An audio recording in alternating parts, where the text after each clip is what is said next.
ঘূর্ণিঝড় রেমালের আঘাতে মানুষ যখন মহাবিপদে, ঠিক তখনই কিছু কুচক্রী মহল করতেছে দোকান চুরি। এমনই ঘটনা ঘটেছে নোয়াখালীর নিজুম দ্বীপে। নিজুম দ্বীপের বন্দরটিলা বাজারের বাবুল স্টোরের দোকানের উপরের টিন খুলে নগদ লক্ষ টাকা ও মালামাল চুরি করে নিয়ে গেছে।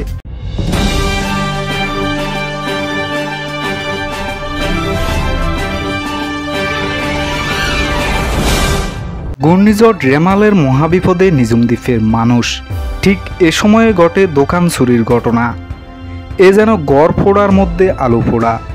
ঘূর্ণিঝড় রেমালের তাণ্ডব কাটতে না কাটতেই গতরাতে নিজুম দ্বীপ বন্দরটিলা বাজারে ম্যাটসার্স বাবুল স্টোর চুরি হয়েছে। জানা যায় চোর দোকানের উপরের টিন খুলে ভিতরে প্রবেশ করে নগদ 1,11,000 টাকা ও শাড়ি লুঙ্গি নিয়ে যায়। ম্যাটসার্স বাবুল স্টোর পরিচালক মোহাম্মদ আয়াতুল্লাহ বিষয়টি নিশ্চিত করেন।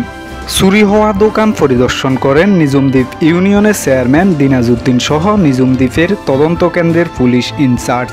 বন্দরটিলা বাজার কমিটি চুরির বিষয়টি খতিয়ে দেখার আশ্বাস দেন।